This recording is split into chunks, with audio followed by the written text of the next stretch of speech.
열왕기상 17장입니다. 오늘 17장 1절부터 16절까지입니다. 열왕기상 17장 1절부터 16절. 저와 여러분들 이렇게 교독하시고 마지막으로 16절 같이 읽도록 하겠습니다. 1절입니다.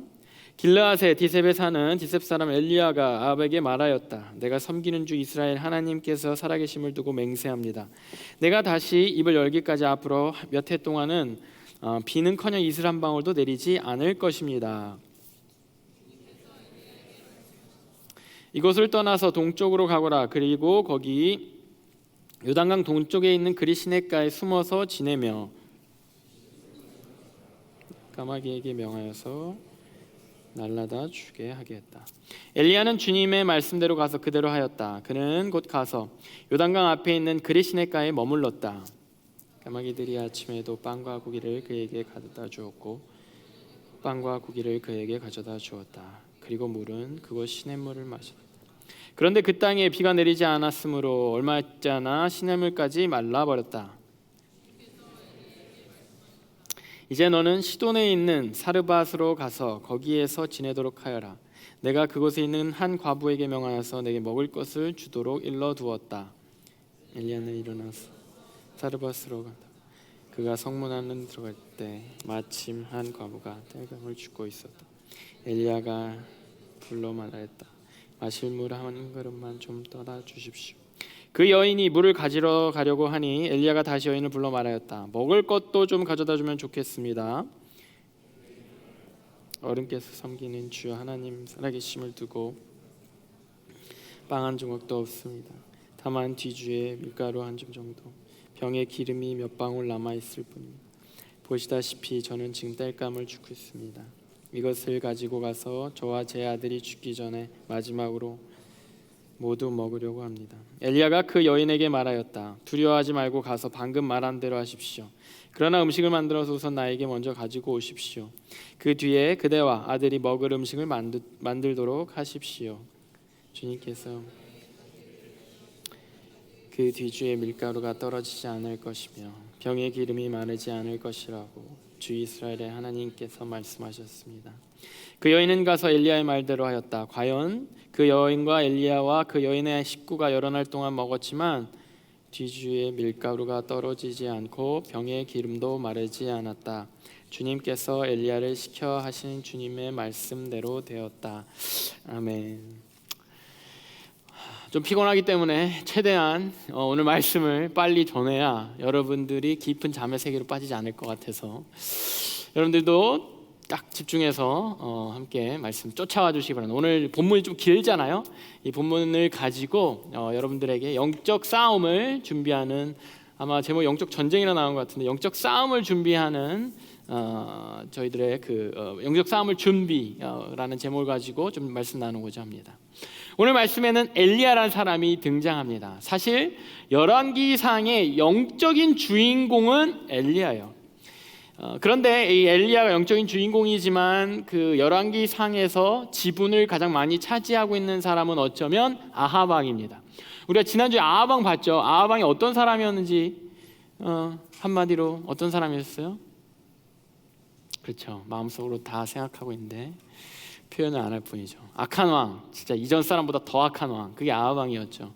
그 아합 왕의 시대에 활동했던 선지자가 엘리야입니다. 이 엘리야가 갑자기 오늘 본문에 등장하는 거예요. 뭐 앞뒤 설명이 없습니다. 엘리야가 딱 등장해서 1절에 말을 전하고, 왕에게 말을 전하고 쭉쭉쭉쭉 어떤 스토리들이 이어집니다.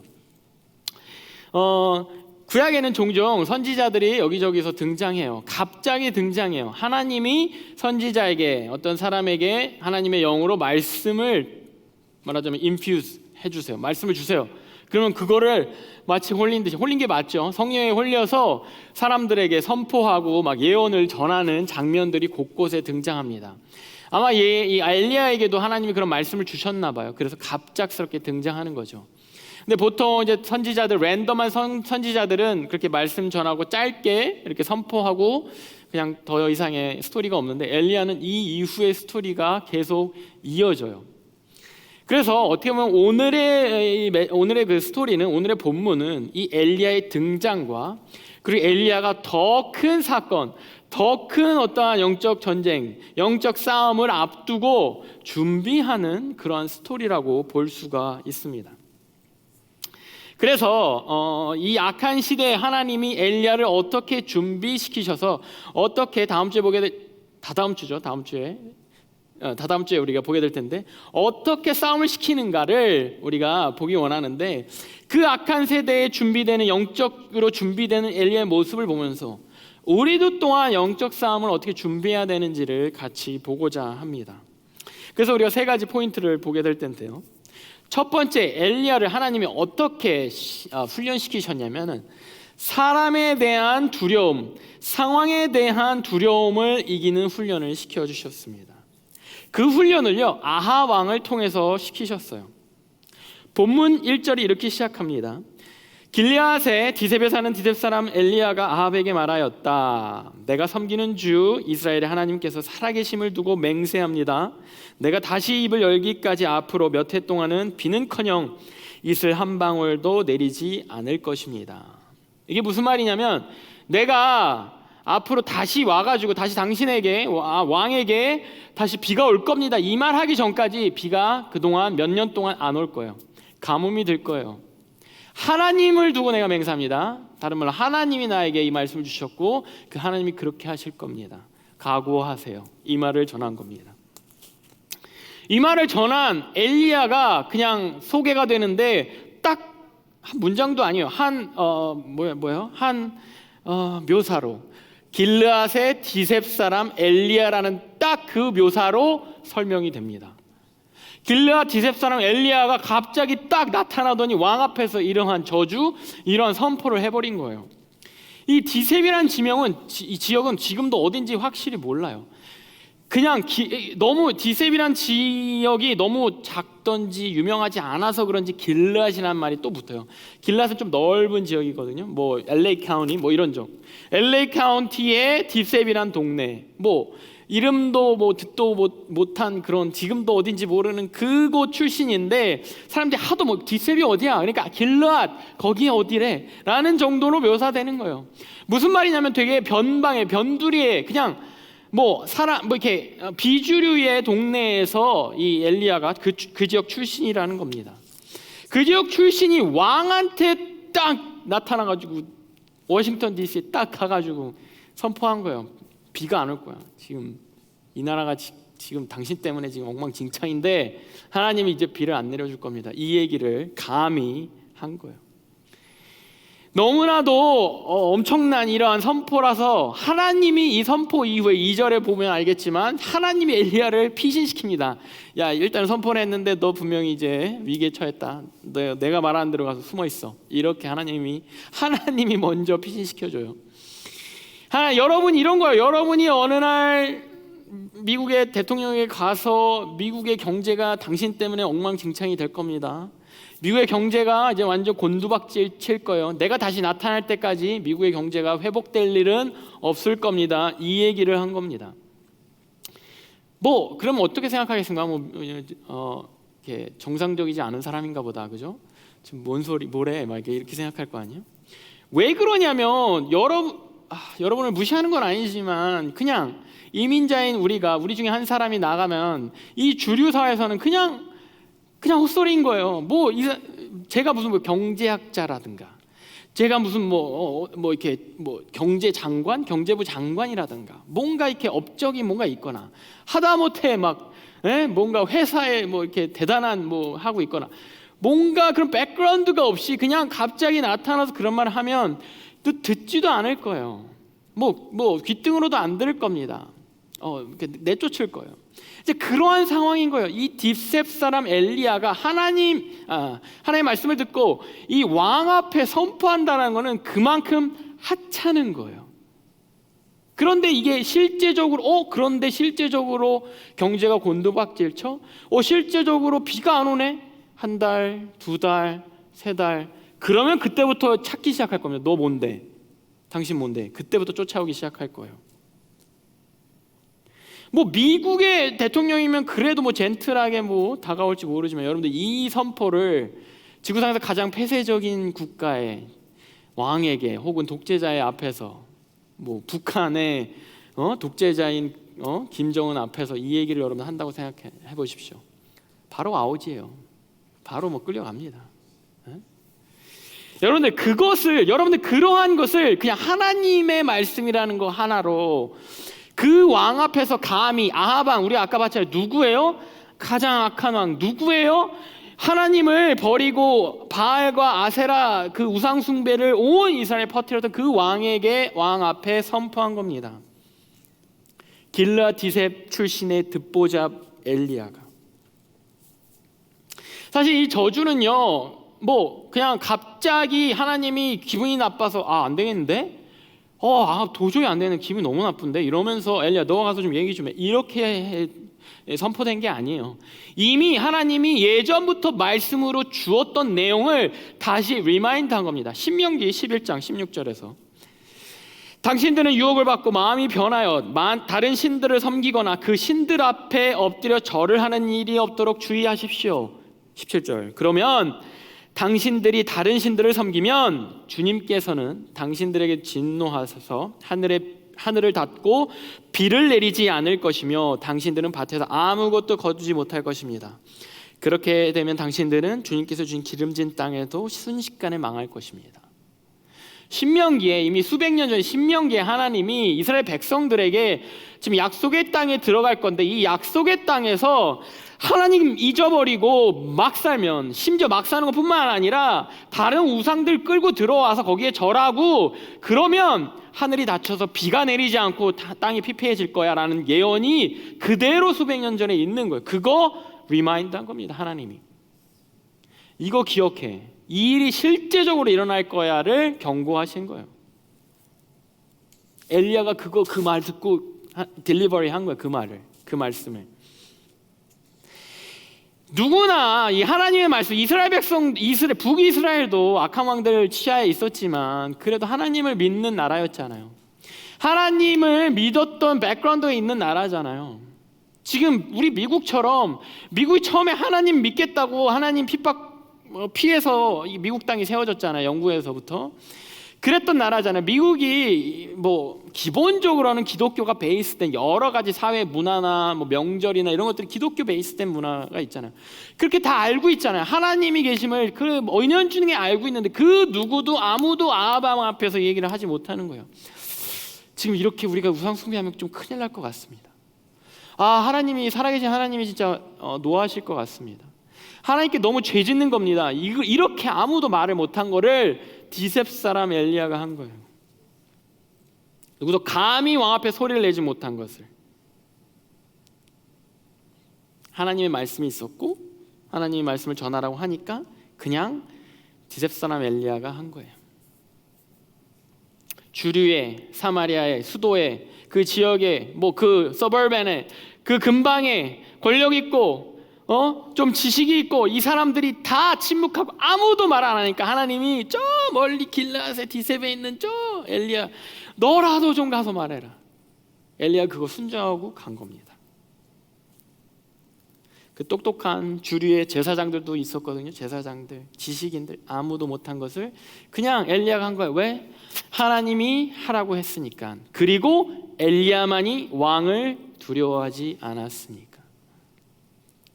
우리도 그래요. 사람들과 관계가 있어서 사람들 앞에 은연중에 아는 거 여러분들이 이러면 안 되는데 라는 것을 사람들 앞에서 감히 말하지 못할 때가 있습니다. 예수 그리스도라는 그 이름을 사람들 앞에 말하기가 어색하고 좀 창피할 때가 있어요. 왠지 여기서 지금 진화론 얘기하는데 창조론 얘기했다가 여기에서 좀 비난과 조롱을 받을 것 같으니까 말을 못하는 거예요. 아니야, 하나님이 우리를 창조하셨어. 하나님이 너희들도 창조하셨고 나도 창조하셨어. 사랑 때문에 창조하셨어. 이 말하면 저 뭐야, 뭐야, 여기서 종교적인 얘기는 하지 말지. 이럴까봐 말을 못하는 그런 일 혹시 없습니까? 친한 친구인데 아니면 친한 동료이거나 아니면 친척인데 형제인데 너 예수님 믿어야 돼. 당신 예수님 믿고 구원받아야 돼. 예수님 믿는 그 삶을 살아야 돼. 아니면 믿다가 떠난 그 친구에게 이제 돌아와야 돼. 이 말 관계가 어색해질 것 같은데, 나 너무 광신도인 것처럼 보일 것 같은데, 여기서까지.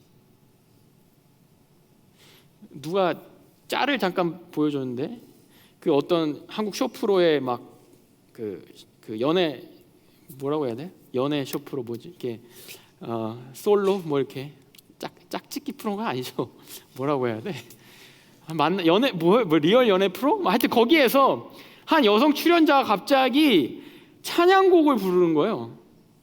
그 다른 함께 있는 여성 출연자들이, 다른 출연자들이 그걸 이렇게 듣는데 약간 이렇게 내가 봐도 한쪽은 약간 그걸 이렇게 음미하는 것처럼 이렇게 크리스찬인가 봐요, 나름. 또 한쪽은 크리스찬이 아닌 것 같아요. 그러니까 어쨌든 부르니까 듣는데 찬양을 막 이 사람은 뭐 창피하지도 않은가 봐요. 막 그냥 불러 제꼈어, 이 사람이. 뭐 노래를 들려줄게 뭐 이러면서. 내가 봐도 분위기가 그냥 가뿐싸요. 그냥 분위기가 완전 싸해졌는데 어쨌든 그거를 존중해 주려고 이렇게 그냥 어쨌든 막 들어주고 있는 그 모습이에요. 여러분들 이런 거 두려워하는 거 아니에요? 친구들 사이에서. 사람들의 관계에서 특히나 내가 뭐라고, 디셉 사람 엘리야인 것처럼 내가 뭐라고, 나 아직 뭐 별것도 아닌데, 아직 나도 좀 믿음이 좀 영 아닌데, 이러한 두려움과 이러한 불안함과 이러한 자신 없음에, 나도 이제 교회 다닌 지 얼마 안 됐는데, 나도 성경 잘 모르는데, 나도 뭐 긴가민가한데, 이러한 마음 가운데, 이런 생각들 가운데 감히 사람들 앞에서 예수님의 이름 한번 꺼내기가 두렵진 않습니까? 그런 시대에 살고 있어요. 예수님 이름 꺼내기가 두렵고 조롱당하고 심지어 비난당하고 약간 이렇게 멀리하게 되는 그러한 취급을 받게 되는, 이제 크리스마스가 다가오는 연말 시즌이 다가오잖아요. 여러분들 이제 미국에서는 메리 크리스마스로 이제 좀 안 하려고 합니다. 특히 캘리포니아 더더욱. 메리 크리스마스가 되게 직설적인 기독교적인 멘트인 거 아세요? 기쁜 크라이스마스, 예수를 예배하는 그런 날 되세요가 메리 크리스마스란 뜻이에요. 그거 안 하려고 지금 기독교인들만 이거를 즐기는 거 아니잖아. 그러면서 해피 할러데이로 다 바꿔서 불러요. 예수님 이름을 언급하기를 꺼려합니다. 제가 몇 번 이것도 설교 때 말한 것 같은데, 한국에서 온 지 얼마 안 된 분들은 잘 아시기 바랍니다. 절대 해피 할러데이 따라하지 마세요. 메리 크리스마스라고 그냥 꿋꿋하게 여러분들 좀 말하시기 바랍니다. 이거 하나 말하는 게 금기시되는 그러한 시대, 그러한 환경 가운데 우리는 살고 있는지도 모릅니다. 그것에 대해서 하나님이 그거 두려워하지 말라고 엘리야를 아방 앞에 딱 세우면서 오늘 본문 엘리야의 스토리가 시작되는 겁니다. 두 번째는요, 의식주에 대한 염려를 이기는 훈련입니다. 까마귀를 통해 훈련시켰는데요, 엘리야가 아방 앞에서 선포를 하고 하나님이 이제 넌 도망가야 돼 하면서 하나님이 피신시켰다고 했죠. 피신시켜서 이 급박한 상황 가운데 엘리야를 그리시네가라는 시냇가로 인도합니다. 이 급박하게 위기가 아직은 안 왔어요. 위기가 올 것을 하나님 미리 예상하시고 하나님이 이 엘리야에게 시냇가로 인도하셔서 엘리야의 먹을 것과 마실 것을 예비하신 거예요, 말하자면. 그러니까 피신시 급박한 상황 가운데도 잊지 않으시는 거예요. 먹을 거 마실 거, 얘 먹이고 마시게 해야 돼. 먹고 살게 해야 돼. 그러니까 기본적으로 식수가 공급되는 그 시냇가, 기본적으로 이렇게 생존에 좀 유리한 것이 이제 시냇가나 물가잖아요. 그걸로 인도하시고 음식을 아무것도 할 수 없어요. 그냥 거기에 숨어 있는 거예요. 거기에서 음식을 까마귀를 통해서 음식을 아침 저녁으로 날라다 주세요. 여러분 이게 말이나 됩니까? 여러분 까마귀가 여러분들 식사를, 오늘 진짜 저희가 이렇게 함박스테이크 막 이렇게 구웠는데 교회 예배가 끝나면 온 성도가 기다리면서 까마귀가 날아오기를 기다린다고 생각해 보세요. 매 끼니 때마다 여러분들 하늘만 쳐다보고 까마귀가 날아오기를 기다려야 돼요. 배가 고파 오는데 까마귀 오늘은 올까? 그것을 의지하도록 하나님이 훈련시키는 거예요. 몇 년 동안. 까마귀 농장을 주셔서 까마귀를 가득 채워주시고, 자, 이 농장을 너에게 주노니 네가 때에 따라서 이거 꺼내 먹어라, 이렇게 주시는 게 아니라 까마귀 한 마리가 이렇게 고기 한 점, 빵 한 점, 이렇게 그런 빵도 식빵이겠습니까? 어떤 그런 음식 하나 날라오는 거, 그거만 기다리고 거기에 의지해서 하루하루를 사는 거예요. 굶어 죽지 않아요, 그죠? 모자라지 않습니다. 다만 남지 않을 뿐이에요. 우리는 하나님께 기도할 때 정말 까마귀가 날라다 주는 그런 하나님의 공급의 은혜, 끼니 때마다 채우시는 공급의 은혜, 이걸 위해서 기도합니까? 아니면 하나님 가득 차 있는 창고, 까마귀가 가득 차 있는 그 창고를 주시옵소서. 아니, 고기가 가득 차 있는, 빵이 가득 차 있는 창고를 주시면 제가 알아서 잘 욕심 부리지 않고 잘 해결하도록 하겠습니다. 이걸 왜 기도합니까?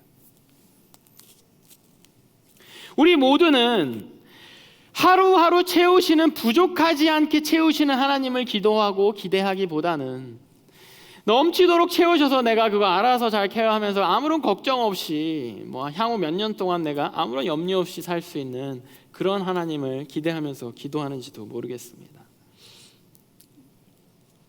매일매일 날아오는 까마귀를 볼 때마다 이 엘리야는 하나님을 기억했을 거예요. 오늘도 잊지 않으셨네. 하나님 오늘도 나 잊지 않으셨네. 오늘도 하나님 나 살려주셨네. 하나님 오늘도 나한테 먹을 거 공급해 주시네. 그런데 가득 차 있는, 고기와 빵이 가득 차 있는 이거 보면은 하나님 이제 좀 질리네. 처음에는 막 하나님께 감사하겠죠. 그런데 어느 시간이 지나면 하나님 좀 고기는 좀 질립니다. 요즘 대세는 좀 베지테리안인 것 같아요. 좀 양질의 풀 좀 주시지 않겠습니까? 이렇게 메뉴에 대해서 매년 하나님께 불평하면서 기도하고 그것을 좀 바꿔주세요라고 하나님께 요구하지는 않습니까? 우리는 아무도 못 먹는 사람은 없습니다. 그런데 먹고 싶은 걸 못 먹어서 힘들고 속상하고 상대적인 박탈감을 느끼는 사람들이 좀 있겠죠. 매일 하나님이 공급해 주신 까마귀를 기다리면서 기도하고 싶지 않는 우리들인지도 모릅니다. 그것을 아시는 하나님이 계속해서 훈련시키는 거예요. 영적인 삶에 있어서, 영적인 싸움에 있어서 기본적인 먹는 거, 입는 거, 그 삶의 문제 하나님께 맡겨도 된다. 하나님이 공급해 주신다. 하나님이 절대 너를 굶어 죽도록 두지 않으신다. 너가 살아있도록, 건강하도록 하나님이 케어하신다라는 것에 대해서 의지하고 믿을 수 있도록 훈련시키시는 겁니다. 마태복음 6장 31절부터 34절에 이런 내용이 있습니다. 그러므로 무엇을 먹을까, 무엇을 마실까, 뭐를 먹을까, 마실까, 입을까 걱정하지 말아라. 이 모든 것은 모두 이방 사람들이 구하는 것이요, 하나님 없는 사람, 하나님 믿지 않는 사람들, 너희의 하늘 아버지께서는 이 모든 것이 너희에게 필요하다는 것을 아신다. 너희는 먼저 하나님의 나라와 하나님의 의를 구하여라. 그리하면 이 모든 것을 너희에게 더하여 줄 것이다. 그러므로 내일 일을 걱정하지 마라. 내일 걱정은 내일이 알아서 할 것이다. 한날의 괴로움은 그날에 겪는 것으로 족하다. 하나님께서 하나님의 자녀들 절대 먹이시고 입히시고 살게 하신다라는 거 절대 의심하지 말고 걱정하지 마. 그 걱정하는 거 하나님 없는 사람들이나 하는 거야. 헛된 걱정이야, 괜한 걱정이야 라고 말씀하시는 거거든요. 그리고 그냥 오늘 거 채워지면, 오늘 거에 대한 공급이 있으면 내일 거 걱정하지 마. 그런데 우리는 오늘 거에 대해서 일단 오늘 거에 대해서 굶을 걱정 없는데 내일에 대해서, 다음 달에 대해서, 내년에 대해서, 한 3년 후에 대해서, 대학 졸업하고에 대해서, 직장생활 1, 2년 후에 대해서 우리 그거 계속 걱정하고 있는 거야.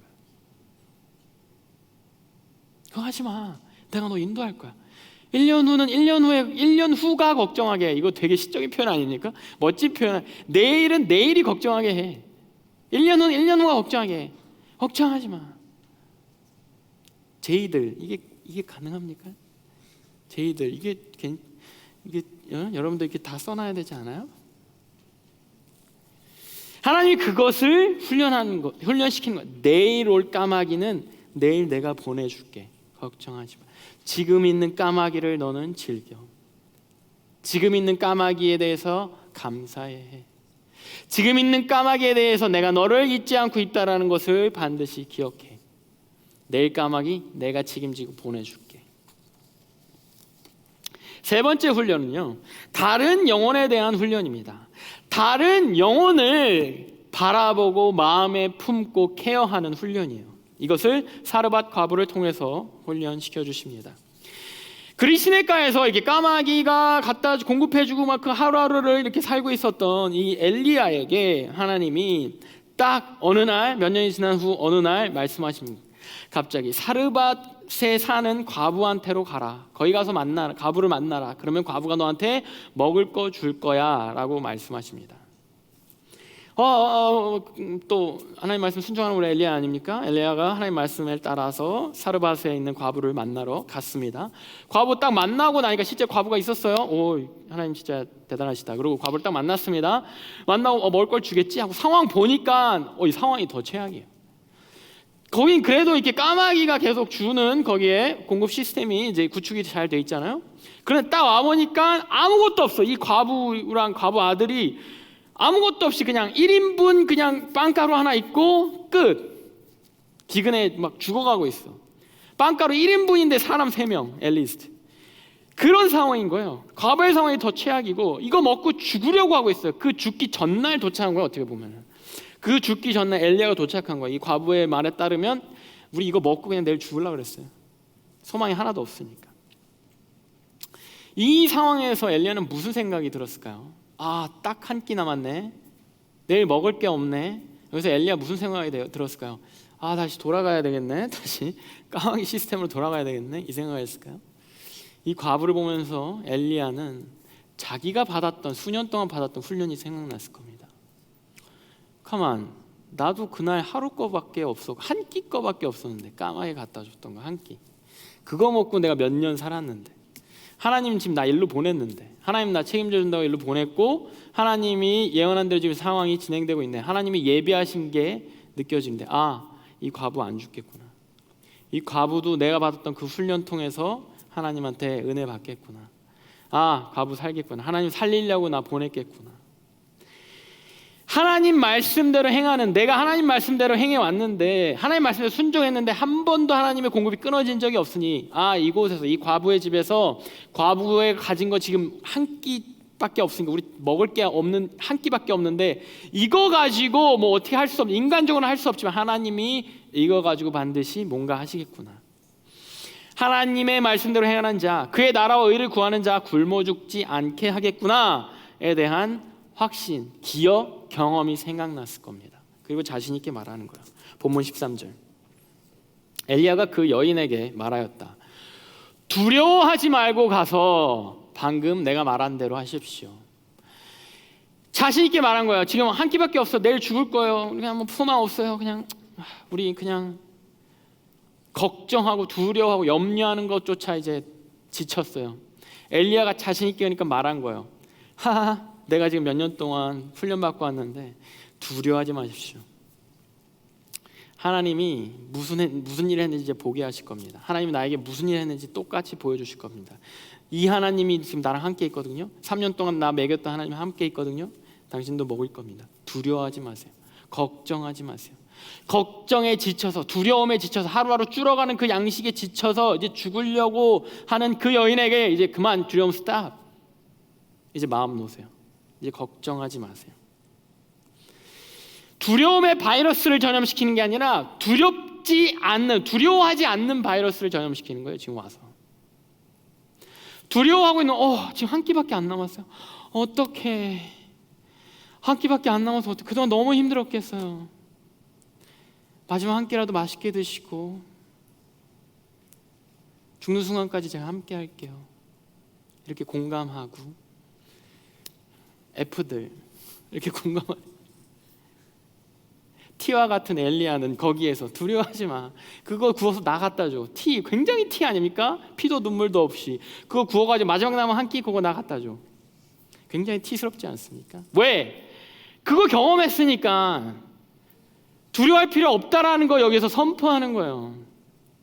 여러분들, 하나님의 훈련을 경험한 사람들, 하나님의 공급을 경험한 사람들은요, 이거를 전염시키는 거예요. 두려움과 걱정 가운데 있는 사람들한테 안 두려워하고 안 걱정하는 거 전파시켜야 되는 거예요.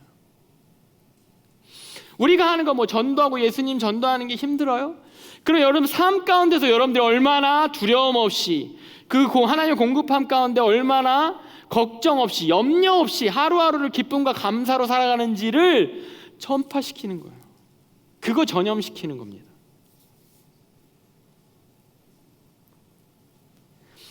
우리 영적 삶과 우리 영적인 삶이, 모든 삶이 이것을 위한 거예요. 우리 삶을 통해서 우리 영적 삶 가운데 막 하루하루 막 우리도 막 그렇잖아요. 별거 없잖아요, 그죠? 여러분도, 저도 그렇고 여러분도 그렇고 별로 없잖아요. 여러분 그렇게 부자 없잖아요, 그죠? 우리 그런 가운데 그거 없어도 우리가 두렵지 않은 것을 보여주는 그 삶을 살아가는 이유는, 옆 사람이 그거 보고 뭘 믿고 저렇게 안 두려워하지?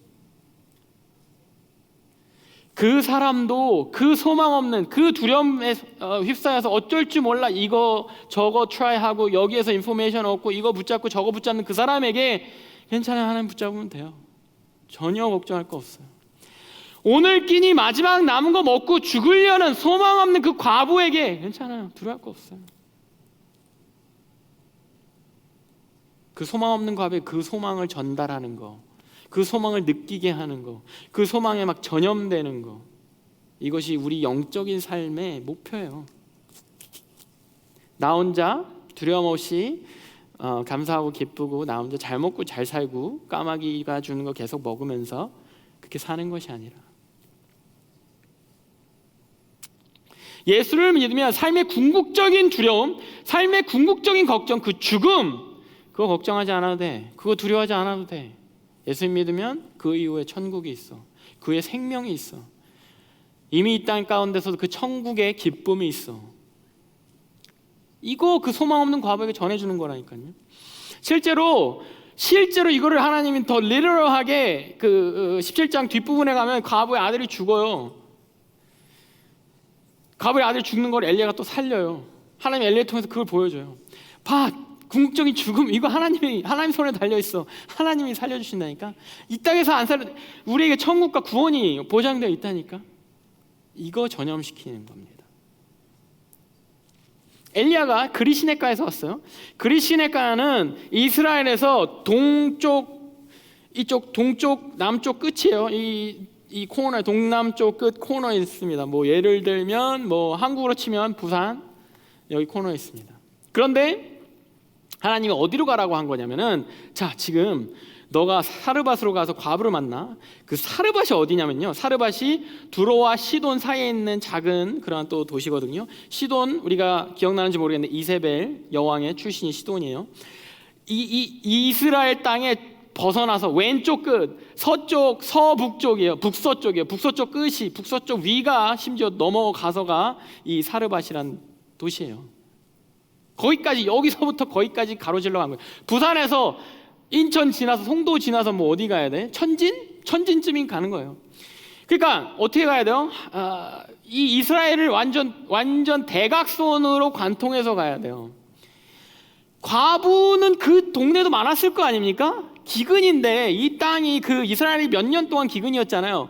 그렇게 가난하고 막 굶어 죽어가는 사람들 많았을 거 아니에요.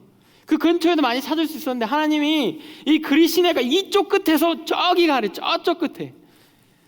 아니, 엘리야도 뭐 이렇게 잘 먹고 있거나 그러지 않았잖아요. 하루하루 그냥 연명하면서 그냥 그 쉐임만 유지하고 있었는데 뭐 체력이 막 넘치는 것도 아닌데, 여기 뚫고 지나가야 되는데, 혹 아하방 만나면 또 이제 상황이 또 심각해지는데, 그걸 대각선으로 완전히 횡단해가지고 거기까지 가게 한 거예요.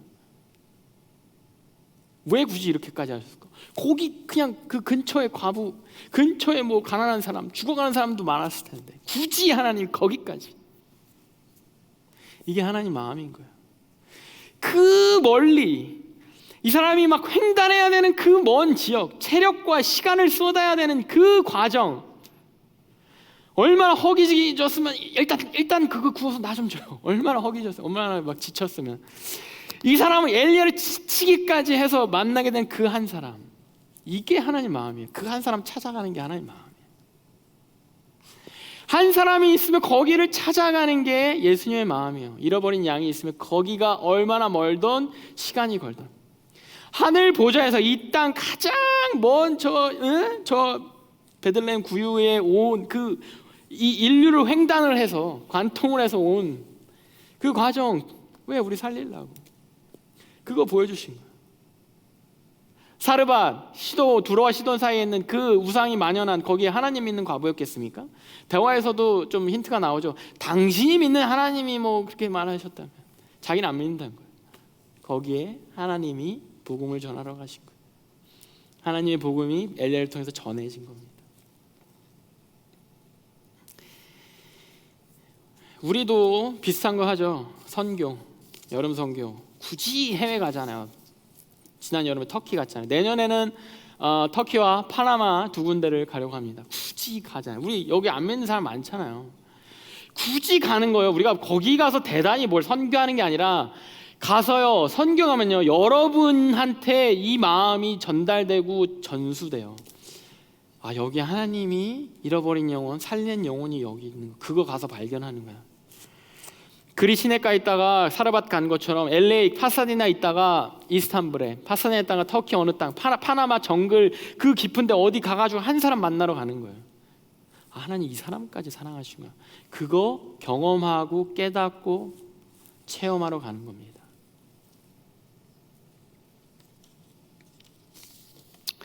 여러분, 영적 싸움은 쌍방의 그러한 이렇게 컨플릭트입니다. 쌍방으로 맞서지 않으면 싸움이 일어나지 않아요. 쌍방으로 맞서지 않는 경우는 뭐냐? 이따 이 사람이 내가 거는 싸움에 뭐 그냥 무너지거나 무릎을 꿇으면 싸움이 성립되지 않습니다. 그죠? 지금 러시아와 우크라이나가 굉장히 약해 보여서 무릎 꿇을 줄 알았는데 무릎을 안 꿇고 부딪히니까 전쟁이 되는 거 아니에요? 무릎 꿇으면 전쟁이 안 돼요. 두 번째, 무릎 꿇을 싸울 만한 상대, 대상이 아니면 전쟁이 안 됩니다. 여러분들 결투를 초등학생 뭐 이렇게 유치부 아이에게 결투를 신청하는 사람이 있습니까? 결투를 신청하지 않아요. 그냥 귀여운 거야. 그 아이가 뭘 해도 뭐 그냥 뭐 그 수준, 애기의 수준이잖아요. 그러니까 나를 동요시키지 않는 거예요. 그 아이의 어떠한 그 아이가 나를 이렇게 툭 친다고 해도 내가 거기에 동요되지 않는 거예요. 왜? 나에게 뭐 타격감이 없으니까. 이 두 가지 경우에 싸움이 성립되지 않습니다. 크리스천을 살면서 여러분들 혹시나 영적 싸움을 경험하지 않고 있습니까? 영적 싸움에서 뭔 얘기야? 영적 싸움은 난 한 적이 없는데, 난 뭐 별로 영적 싸움에 관심이 없는데. 여러분들 이 둘 중에 하나일지 모릅니다. 이미 여러분들이 무릎 꿇었거나 여러분들이 세상에 우리를 무너뜨리려고 하는 사단의 타격감을 거의 주지 않고 있거나,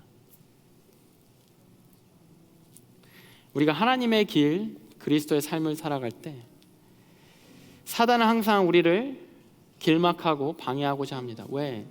한 사람이라도 더 자기가 있는 지옥에 끌고 들어가려고, 한 사람이라도 더 성장하는 것을 원하지 않습니다. 왜? 우리가 하나님과 가까워지는 거, 예수 그리스도와 가까워지는 거, 그거 싫으니까. 그래서 자꾸 싸움 걸어요. 자꾸 우리한테 도전합니다. 아하방처럼 자꾸. 감히 세상에게 예수 안 믿으면 지옥 갈 거라고 감히 세상에게 그래? 너 한번 두고 보자라고 싸움 거는 거예요. 예수 그리스도 믿지 아니하면 지옥 갑니다. 예수 그리스도 믿어야 천국 갑니다. 네가 뭔데 그래? 지금 여러분 죄 회개하고 돌아오셔야 돼요. 죄를 회개하고 그리스도의 사랑으로 들어오셔야 돼요. 이 말을 세상에게 하면 네가 뭔데? 싸움을 겁니다. 근데 여기에서 여러분들 싸움을 느끼지 않는다? 여러분들의 삶이 타격감이 없는 건지도 모릅니다. 사세요. 저는 혼자 조용히 예수 믿을게요. 사세요. 그렇게. 저는 I don't wanna touch. 저는 터치하지 않을게요. 아니면 여러분들이 혹시 무릎 꿇었을지도 모릅니다. 어떻게 사람들 앞에서 뭐라고 그래? 어떻게 예수님을 전해?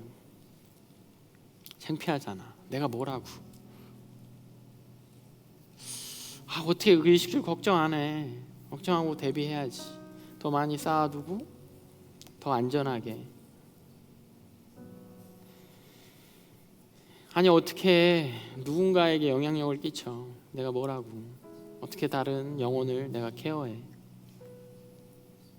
이미 무릎 꿇고 세상의 싸움에 그냥 지고 있는지도 모릅니다. 사람과 상황의 두려움, 의식주에 대한 걱정, 다른 영혼에 대한 무관심, 여러분들 이것들로부터 싸워서 이겨나야 합니다. 우리 각자의 영적 싸움이 있다는 것을 여러분들 매일의 삶 가운데는 영적 싸움이 있다는 것을 인지하지 못하고 관심도 없으면 사단도 세상도 여러분들에게 싸움을 걸지 않을 겁니다. 싸움이 성사가 되지 않을 겁니다. 그렇게 되지 않게 끊임없이 영적 싸움에 뛰어들기 바랍니다. 여러분 뛰어들지 않아도 자연적으로 그 싸움을 인지하게 되면 그 싸움이 느껴질 겁니다. 나 싸우는 게 너무 체질적으로 싫은데 난 피스메이커인데. 여러분들이 싸우는 게 아니에요. 영적 싸움 가운데 여러분들이 들어가 있으면 하나님이 싸워주십니다. 다음 주에 우리가 보게 될 엘리야의 싸움도 그래요. 엘리야는 이제 이렇게 훈련받은 엘리야, 이 세 가지 사람들 앞에서 두려움 없는 삶, 의식주에 대해서 걱정하지 않고 사명을 위해 걸어 나아가는 그런 엘리야, 그리고 다른 영혼들, 다른 영혼, 이 나라, 이스라엘이라는 나라 자체에 대해서 염려하고 마음에 품고 있는 이 엘리야가 정말 전무후무한, 기독교사에서도 전무후무한 850대 1의 영적 싸움에 뛰어들게 됩니다. 그 싸움을 우리가 하는 것이 아니라 하나님이 하십니다. 이번 주의 삶도 여러분들 영적 싸움하는 삶이 한 주가 되기를 바랍니다. 분명히 여러분 삶 가운데 싸움을 걸어올게요. 분명히 여러분들 하나님 말씀대로 살려고 하면 싸움을 걸어올 겁니다. 분명히 여러분들 삶 가운데 분명히 망설여지고 괴롭고 왠지 이거 내가 피하고 싶은데 그런 모먼트들이 있을 겁니다. 그 안에서 제대로 부딪혀 훈련받는 저 여러분들, 제대로 순종해서 훈련받는 저 여러분들이 되기를 소망하겠습니다.